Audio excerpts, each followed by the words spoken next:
in track and cross country in college, I put a lot of pressure on myself and was almost too serious about things. And I think it actually like brought me down a lot. But right now I feel like I'm just having fun with it. You know, I'm training how I want to train. I'm taking days off when I want to take days off. And I'm, you know, running mountains that I just think are cool. So the discovery stage is a really fun place to be for sure. Welcome to For the Long Run, the podcast exploring the why behind what keeps runners running long, strong, and motivated. I'm your host, Jonathan Levitt. Through personal and professional connections in the running world, I have the privilege of getting to know some amazing athletes. I've always been fascinated by the psychological aspects of running and what helps people to achieve success, however they define it, and this podcast is aimed at exploring this and much more. I hope you enjoy.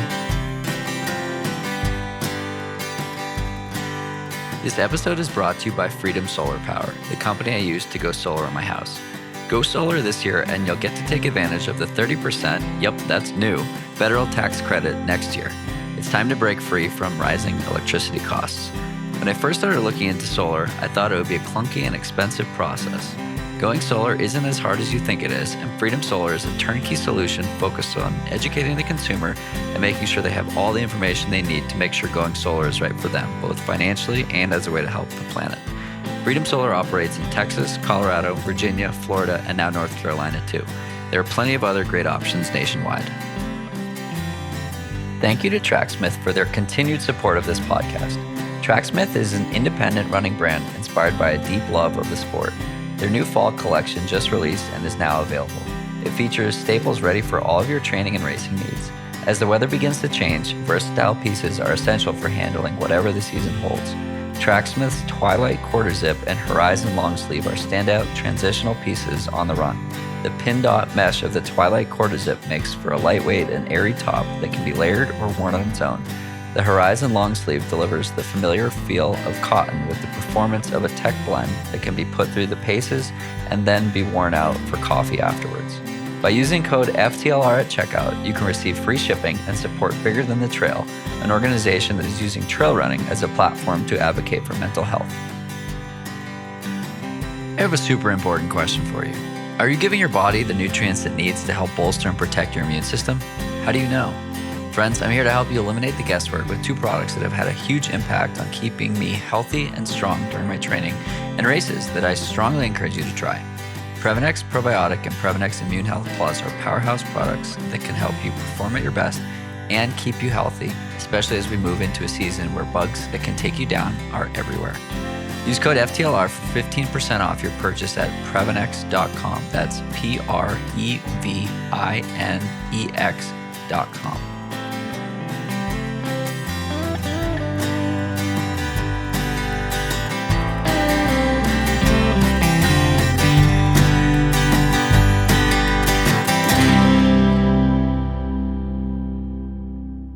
Welcome back. I have Liz Hogan joining me all the way from Denver, Colorado. Liz, thanks so much for taking some time to chat. Yeah, thanks for having me. Of course. The first question is always a hard one. Who is Liz? Who is Liz? That is a hard one. Well, I grew up in Louisville, Colorado. I was born in the mountains with my family being skiers and hikers and runners. And so I grew a love for the outdoors at a young age and then ran in college. I, have just grown a lot throughout the years. But who is Liz? I feel like I'm kind of a little wild child at heart. But yeah, I love the outdoors. I love people and I love, doing the outdoors with people. Nice. So you said you ran in college. When did you start running? You mentioned you got your family is big into the outdoors, so it was started at a young age. But when did you take those first strides? My mom and dad actually started a running club at my elementary school. So we did a little 5-mile loop on Tuesdays and Thursdays when I was very little. And I played soccer growing up and then got more serious about running in high school. I kind of realized that I was better at it and didn't really want to play soccer anymore and, dedicated more of my life to track and cross country in high school. And at what point did the track and cross country turn into trail and ultra? Very recently, because I ran in college. I actually just graduated in May and signed up for a couple trail races in the middle of the year last year, and was like, all right, I'll give it a try after I graduate and see what happens. I ended up running the Leadville Marathon as my first race just in June, and ended up winning it. And I was like, okay, I guess I'll keep going with this and see what I can do. So I signed up for a couple more and have just been loving it. I, dabbled in the distance stuff like, the past couple years, but I could only do it in the summers or when I was not training for track and cross country at school. So I couldn't really do a whole lot of things. But honestly, this last summer was kind of my first steps into the ultra world. That's awesome. I had Kara Goucher on the podcast recently, as well as in 2019 after she ran the Leadville Marathon. And she said it was the hardest thing she'd ever done, which included childbirth. Dang. So hearing something like that from an athlete like that, having won the race, what does that lead to? Do you think about like your potential, or do you think about, or are you just curious?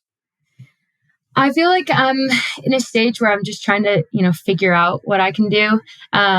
I didn't really think that I would turn to the trail scene fully after college until the Leadville Marathon. And so now I feel like that was the kickstart for me to be like, okay, let's try some other distances.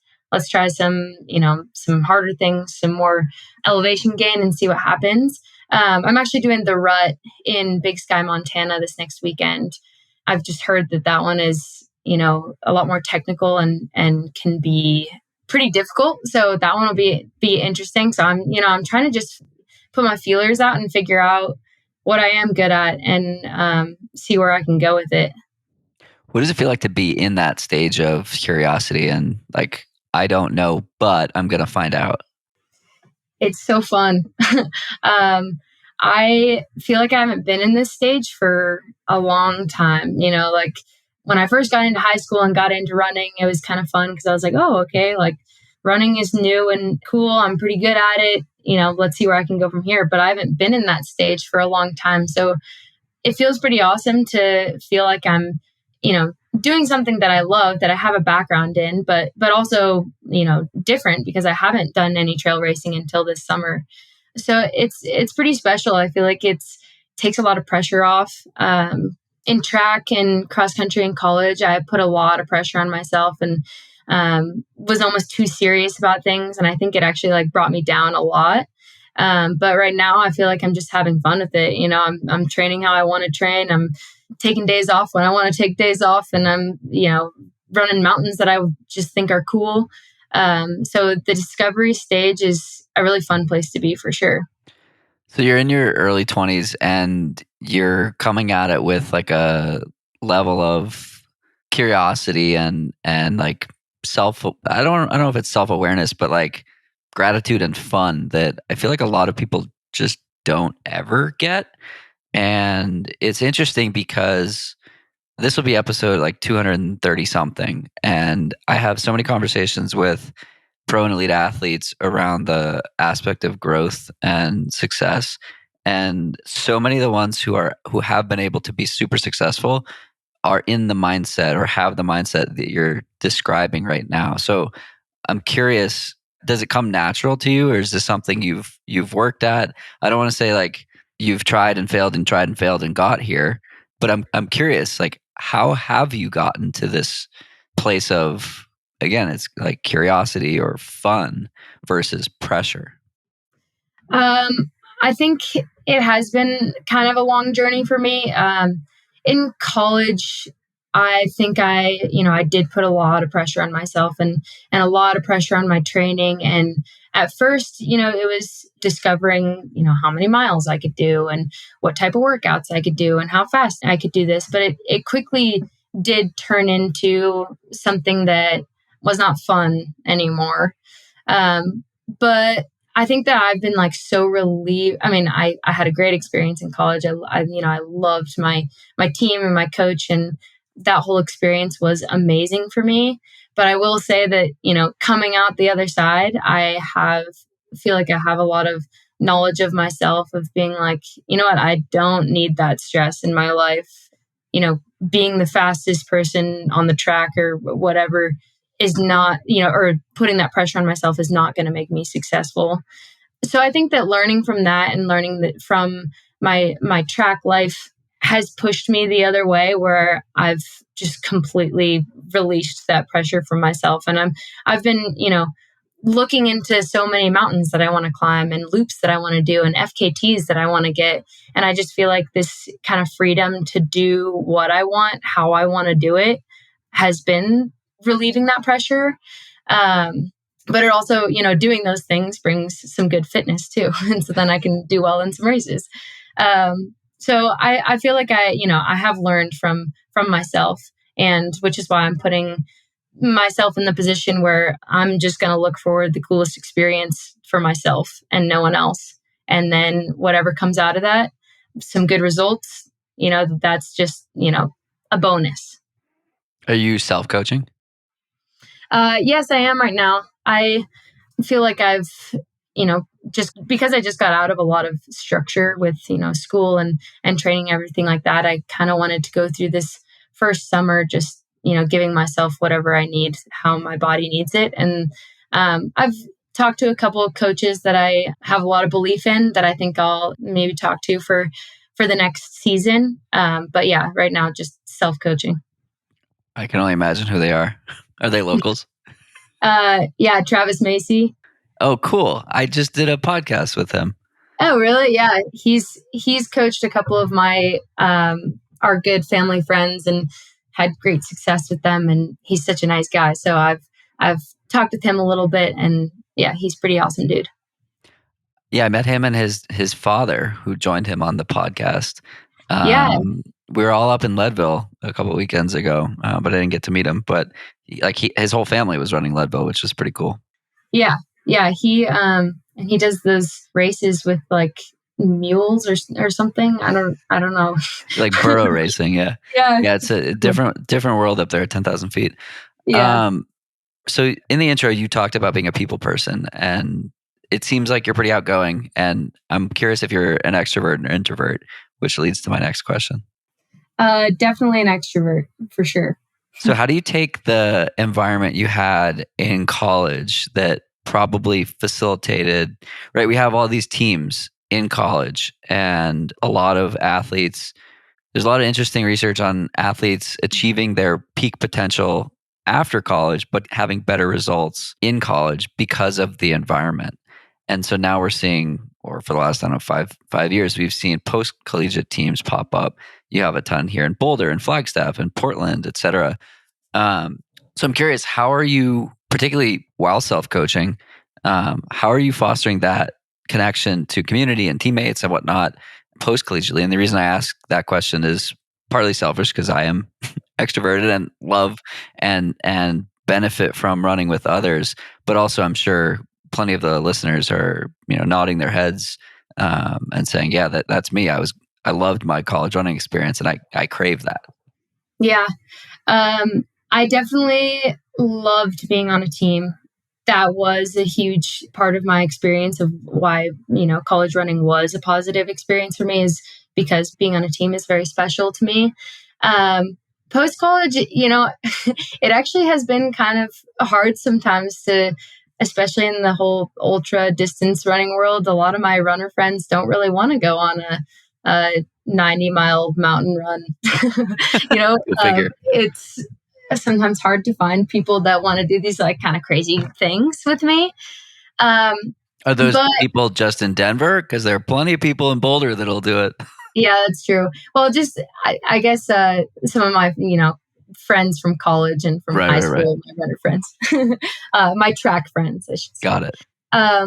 But the mile is I do have, growing up in the family that I have, my whole family loves kind of big adventures. So I feel like my family is kind of a team for me. My boyfriend also is doing, he's a big distance guy. He's actually doing the Nolans in 2 weekends. Cool. Yeah. So I do a lot with him, and my brother actually ran in college with me, and he's back in Denver as well. So I feel like I have a teammate, a couple minutes from me, which is really nice. But I don't know. I am definitely in the stage where I am seeking, kind of a team environment. So I'm not really sure what that'll look like for me in the coming months. Do you know, have you tuned into the Single Track podcast, Run Single Track? No, I haven't. So Finn Melanson puts out a podcast. It's a year old. He's got like 100 episodes already. And one of the episodes was talking about this conversation around trail culture and teams, and why it's so common post-collegiately for track and field, but not ultras. And his hypothesis was like in the next couple of years, we'll see some sort of trail team. So it's just interesting to hear what you're saying when there are so many like single runners. I don't mean that like marital status or whatnot. I mean like lone wolf types versus, team boss or, whatever it might be for track and field that's in the area. What do you think about that? About like the connectivity of a trail team centered around a certain location? I think that would be awesome, and I would want to be on that team. The thing like I love about mountain running is, you can like climb a mountain with someone, and it doesn't matter about your speed or something. Like, you climb a mountain, you walk sometimes when it's really hard, you run the downhills, whatever.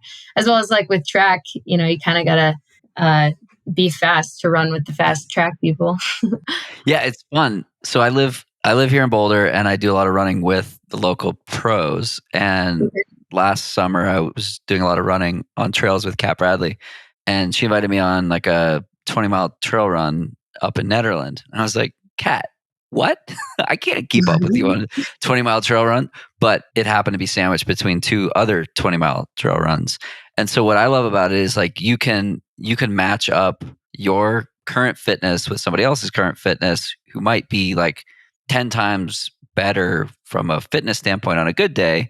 But as long as you pair it up on that day, it works. And like we had a 4-hour adventure, and it was awesome up to the Continental Divide and back down. And like I just felt awesome for 4 hours. And she's a Western States champion, and we were able to like run together. So I find that to be so cool, particularly with trail and long running, whereas we can't run together on the track. Right. Yeah, no, I completely agree. I think that the fun thing about trail running too is like you kind of get a big achievement, when you get to the top of a mountain. So, if there was a team that was just climbing a bunch of mountains all the time, I would for sure want to be on that team. Nice. How do you keep the fun in it? I think, again, I've had lots of conversations with coaches as well and listen to podcasts, a lot of them. And Steve Magnus talked about how if you foster this fun and happiness with an athlete, like they'll hit their splits and they'll run their times and they'll hit their goals, but you have to focus on fun. So I'm curious for you, is there intentionality with it, or is that just who you are? I think, well, I've always kind of been someone, I'm a big yes man. So when someone asks me to go do something, some adventure, I'll probably say yes. A lot of it is type 2 fun where you're struggling quite a bit. And then afterwards it's like, oh, that was pretty sweet. Like I want to do something like that again. I think that it's not all fun.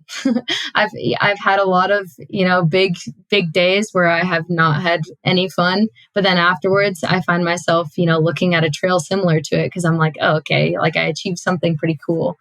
So I think that yes, there's times that kind of suck, but also there is some intention to what I'm doing. I feel like I love going downhill, and I love going fast on some smooth trails and stuff like that. And so I feel like as long as I take note of the times that I am having a lot of fun, and I make sure that I'm doing those often, I'm never gonna stop wanting to do that.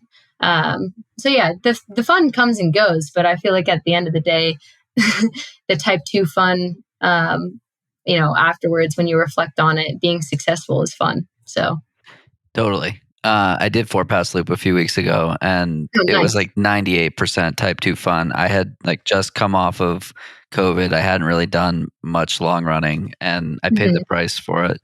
At And I least they're just like, pretty though. That's a cool loop. it was mid-July, and like for 27 and a half miles, I was like, my tongue was sticking out. I was like, are you kidding? This is real. But the whole thing was type 2 fun, but I wouldn't undo it because it's like, okay, I just had like 28 miles of hell, but it was also awesome. And I'm glad I did it. And I think that's the kind of stuff you're talking about where it's like, you do it, you're proud you did it, but it definitely wasn't fun in the moment. Yeah. But it had parts of fun. Yeah, exactly. I have, last month I did the Wonderland Trail around Mount Rainier, and I like right after it finished, I called my mom and I was like, I am never doing anything over 12 hours. That was terrible. Like 12 hours is my hard cutoff. That was terrible. But then give it 2 days once I like recovered a little bit. I was like, okay, I know that I can do that now, which is cool. And I was Isn't like, that leveling up awesome? yeah, it's so cool. Like and that's, I think, kind of the addiction to trail running and the ultra running scene is you're like kind of always trying to figure out like how much your body can handle and, what your body can handle. And I think that was like, it was a level up. It was like super cool for me to experience, absolute hell. But then I finished and I was like, oh, wait, I did it. And, like I'm kind of interested in doing something similar again. And like all of a sudden I'm looking into things like that again, even though I swore that I wouldn't. But afterwards, it is cool to achieve things like that. And the type 2 fun definitely like just brings on a lot of emotions that like, satisfying emotions that, push you to want to do more things like that. Definitely. It's all about the progress. I think it's one of the things I love most about running, that like things that used to be hard or impossible are now moderate, and things that used to be moderate are now easy. And it's just like this continuous refactoring of what seems possible and what seems challenging. I think it's like a really healthy in the grand scheme of things. Like running doesn't matter. It's what you get from it, what you learn from it, and how you pull these lessons out of running. And I think that's like one of the best lessons that you can get, that just doing something bit by bit by bit, you can improve, you can get better, you can, do hard things. Yeah. Yeah, absolutely. Curious your definition of success. I think that's honestly changed in probably the past 2 years for me. I used to think that success was, making nationals, being one of the best or recognized athletes in the nation. For me now, I think that trail running has definitely brought a different perspective. I feel like it's just kind of achieving what you set out to do. Like with Wonderland, I did this with my boyfriend. We wanted to do it in under 24 hours. That was like kind of the goal we were setting out to do. We were on pace for the first third, and then it was really, really hot. It was like during that heat wave, and we ended up like just putting the plow down for some time. I had to take a nap at the worst time ever. Like things were just it felt like they were going wrong, and like it was just turned really hard. I don't think we were like eating and drinking enough for how hot it was. So, the 24 hours quickly turned into just finishing, and it ended up taking us over 30 hours, which is a long time to be out there. But at that point, once we finished it, like we didn't care. Then that was success to me. It was like getting through it and like proving to myself that I could, get through something hard. So yeah, I definitely say success to me is now just like kind of getting through the ups and downs and learning from it. Cool. I love that. Now, fast forward 10 years, you're at the age that many of your competitors are today, potentially. What are you really proud of? This is so cliche, but I feel like, the journey of it. The cool thing about like trail running and getting into this whole world is like, there are so many more mountains out there that I can climb. And there are like so many other like loops I can try and things I can do, which I feel like I just opened up the door to like a whole new world for myself, just joining the whole trail scene. I really hope that in 10 years, I'm not focusing on the results. I hope I'm focusing on, that cool mountain I climbed and remember when I did this crazy thing with those awesome people. I think that would be the proud moments for sure. Very cool. Yeah. Again, it's like, I hear this answer and I think of the 100+ pro athletes that are training for the Olympics or they're sponsored athletes where their focus is winning and their contracts are often based on that, although less so these days. And this is just like consistent with with everything they're saying. So it's so cool to see someone who's coming into the sport having that same perspective that has allowed other people to be so successful. It's like refreshing to see. And like, I harp on it because it was the complete opposite of who I was when I started running. I was so obsessed with metrics and breaking 3 in the marathon that like it took 4 years to do it. And it took getting into trail running and like forgetting about the numbers and whatnot before I actually was able to achieve like that first goal that I had. Yeah. I feel like it's the same for everybody, but everyone has to figure it out themselves.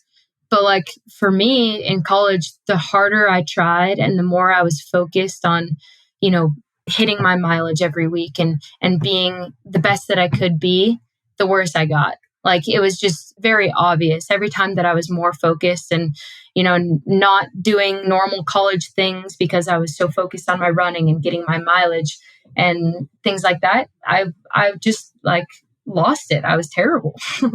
But everyone has to figure that out for themselves. I feel like once you realize that you can have fun, you can balance your life, you can, be a normal person, but also be a good athlete and have fun with it. That's when you're going to hit those times. And that's when you're like, it's almost when you're least expecting it. It's going to be, you're going to be successful. What's been the most surprising aspect of the trail community? I mean, I've always like loved runners. I feel like runners are kind of like quirky people that, weirdly like this sport that's kind of a punishment. But so this isn't super surprising, but I've been kind of in awe of how like supportive the trail community is. After Leadville, I had so many people like reach out to me, Nick being one of them who introduced us, just reaching out to me being like, oh, like, great job. How can I help you? Like, what races are you doing next? Like, I want to support you. I want you to be a pacer for me, or like, just, I've been in awe of how supportive everyone has been and how like supportive everyone is of each other. And, it's not about like who's a winner and a loser. It's like, if you're going to a race, that's cool. If you finish it, that's cool. Like, we're all going to support each other. And I think it's like a really cool community to be a part of.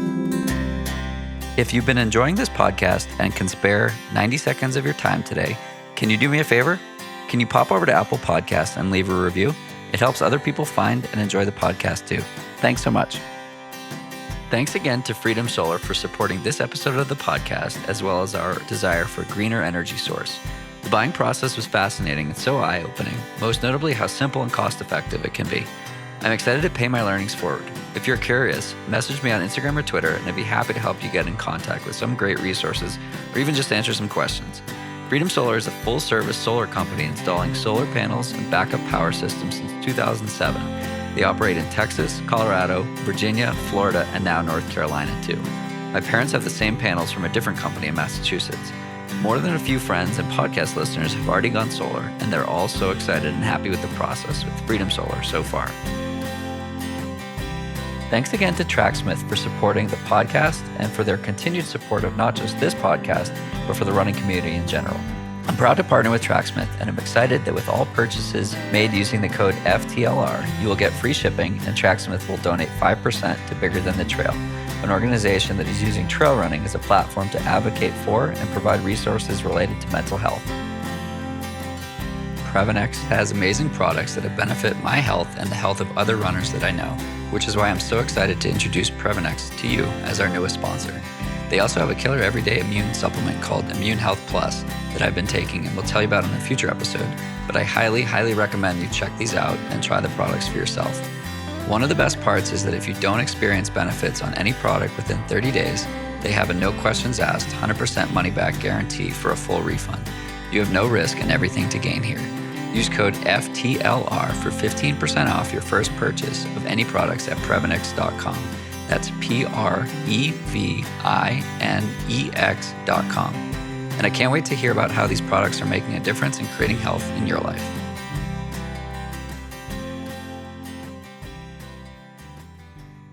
And speaking of pacing, you had some fun pacing duties this summer. I did indeed, yes. Let's talk about that. How did that come about? And who are you pacing? Well, earlier this summer, one of our good friends, Max Kilcoyne, he actually just did Leadville 2 weeks ago. He did great. He was the youngest finisher. So shout out to Max.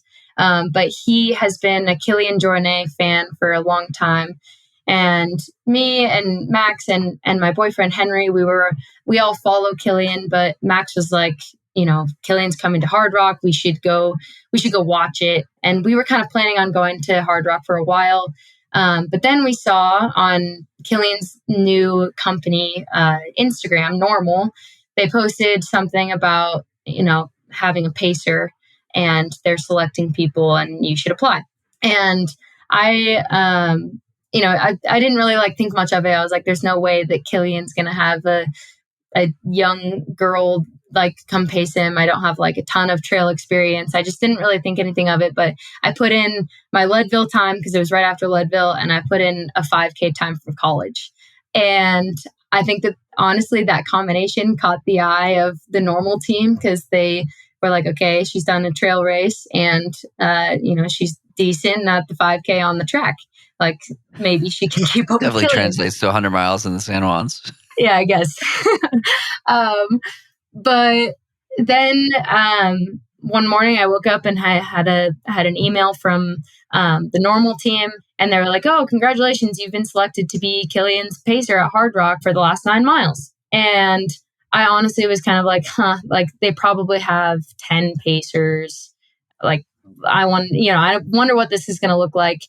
And then next thing you know, they were like, okay, we want you to get on a Google Meet with Kilian in the morning. And I was like, okay, there's probably going to be 30 people on here. I just didn't really think that it was that big, that it was going to be just me.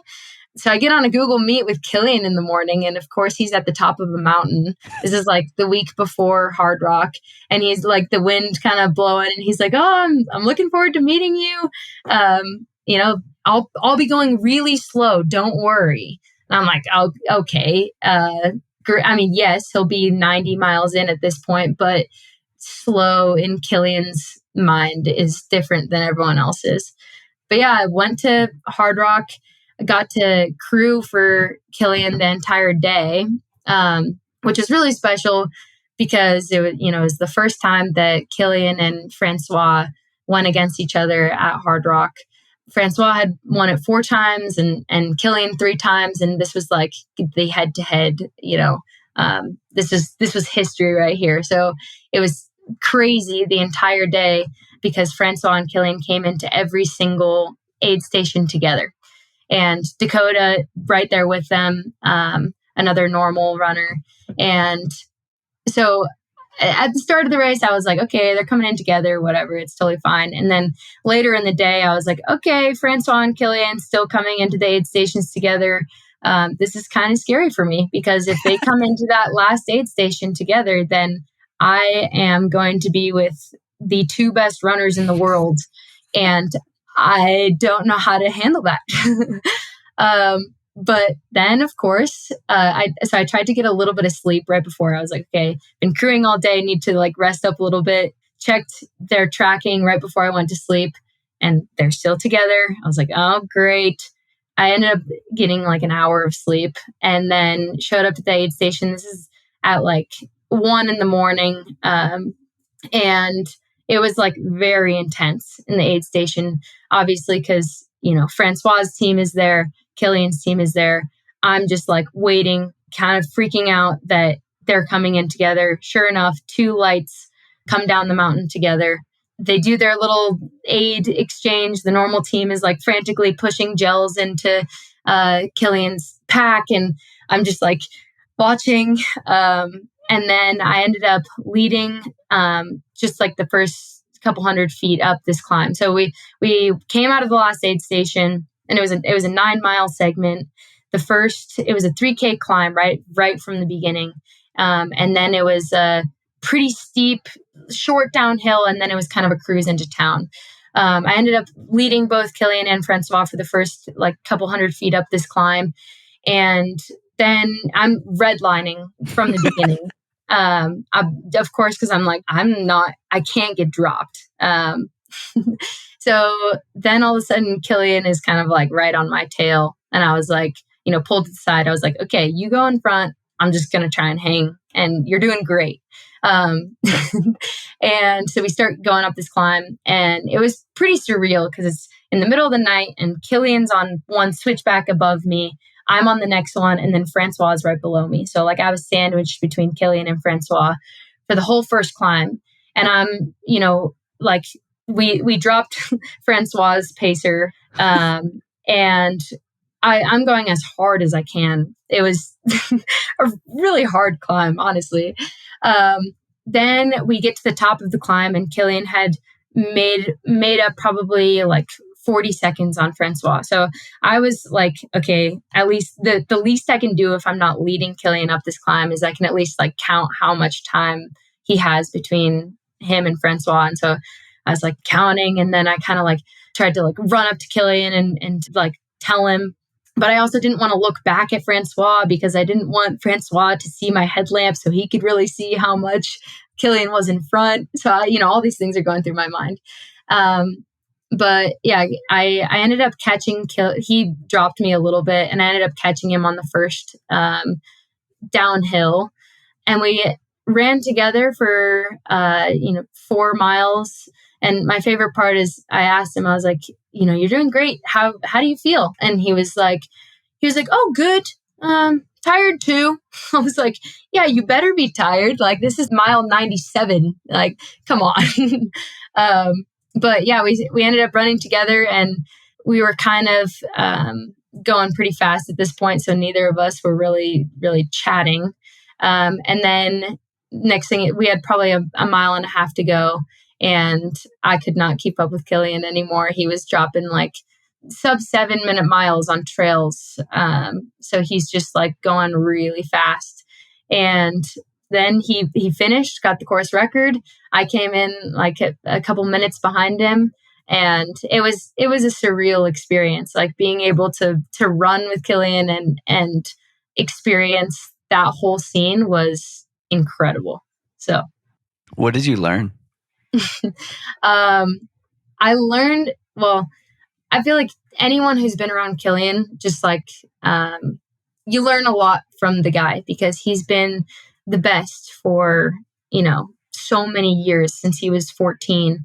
Yet he is so humble, and he just loves the mountains, and he loves to run, and he loves to, bringing us back to the whole fun aspect. Like, he just enjoys what he's doing, and that's why he's so good.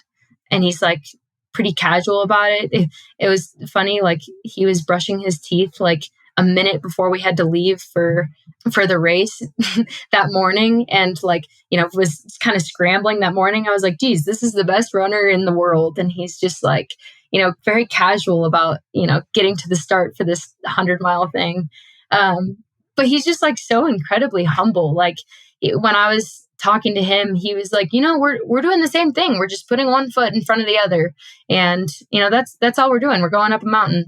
And like, for him to put himself on my level and, make me feel like I can keep up with Kilian was very cool and very inspiring to see someone of that caliber and like see how they treat people. And like someone like me who had done one race, and he was just like just as happy to talk to me about my trail experience and my races and stuff like that as I was to talk to him, which I feel like is very inspiring to, see someone like that.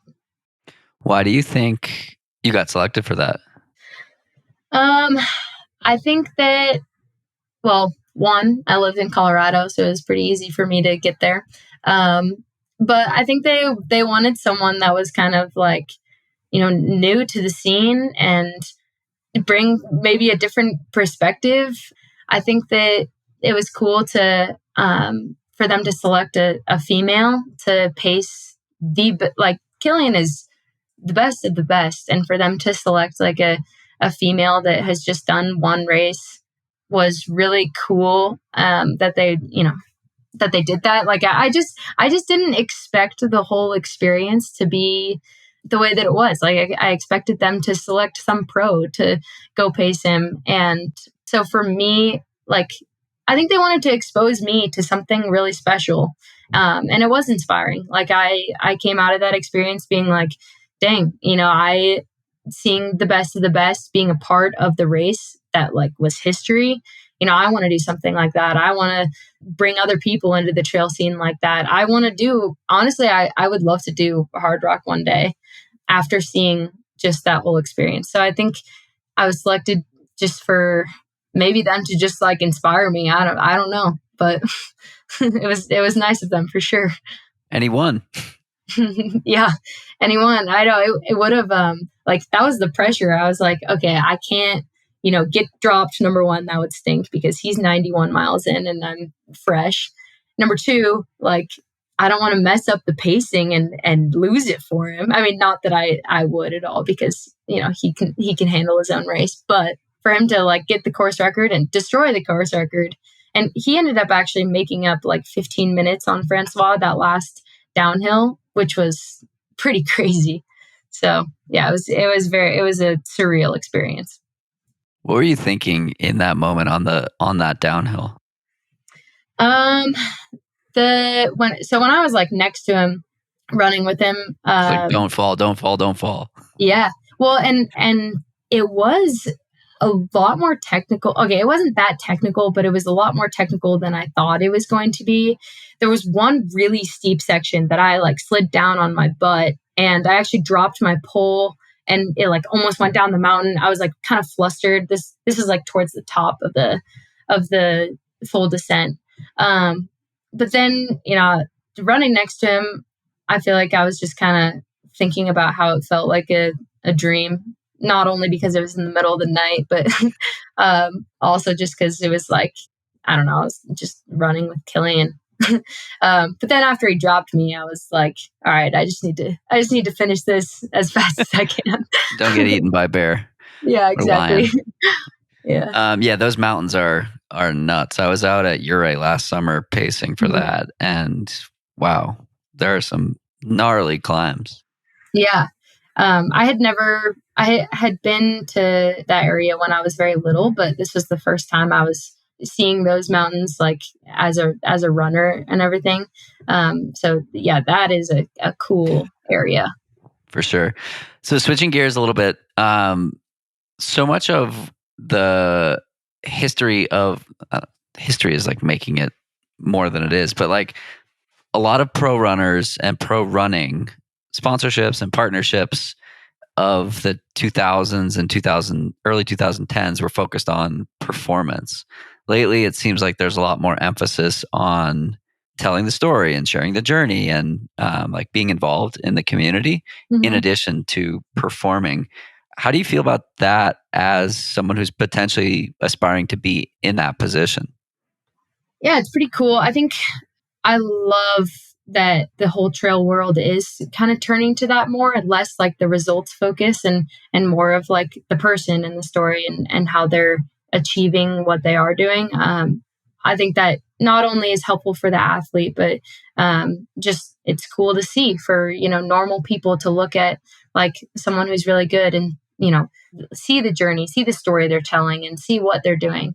So I definitely like I love that the whole trail world is like this, and it makes me really want to be a part of it and be able to tell my story through not only just race results, but how I'm getting there and how I'm really, really tired after like a really short run. Like I think that's putting these like really good athletes on the level of everyone else is inspiring for everybody. And yeah, it's definitely something that I want to be a part of and to kind of tell my story too. What would you tell the version of Liz before Leadville? I guess it's not that long ago. It's really Earlier not. this summer. What? It sounds like you've had quite a summer. You've learned a lot. You've done some cool stuff. What would you have said leading up to that race? I think I would just tell myself to have more fun. Just like we talked about earlier, like don't put that pressure on yourself, because when you do, you're looking at the end, you're looking at not liking yourself very much. You're looking at not having a running career. I think just like discovering more of what your body can do and just seeing something cool that you want to do and going and doing it that's how you're going to achieve your goals. Yeah. I think I just tell myself to take the pressure off. Do you have to remind yourself of that on a regular basis? I feel like that, like, have more fun should be the title of this podcast, but yeah, true. It's a good reminder for everyone. Yeah. I don't think I have to remind myself of that as much anymore. I think it's just kind of has started to come naturally where I'm, I want to just do things that I want to do. I think especially for like, I saw a lot of girls in college that were just so serious about, eating right and running the mileage and doing all these things. It was not beneficial to their career, obviously. But I think that now that I'm like, I think I had to go through that, and go through that way of thinking to now see the other side and be like, all right, I don't need that in my life. Like I like to have more fun and, just do what I want to do. And that's hopefully, why I'll be successful in the future. Awesome. I love it. Liz, thanks so much for taking some time to chat, and maybe we'll see you out on some mountains sometime soon. Absolutely. Thanks so much. Of course. That's it for today's episode. Like many long runs, it's sad when it has to end. I hope you join in next time on For the Long Run, and in the meantime, happy trails. If you enjoyed this episode, it would mean a lot to me if you shared it so that others can find it and enjoy it too. This podcast and the accompanying music has been produced by Brian Walters of Single Track Sound. For the Long Run's logo was created by Vanessa Wolf of Sterling Wolf. Show notes have been written by Ruby Wiles and is managed by Emily Holland. It takes a village.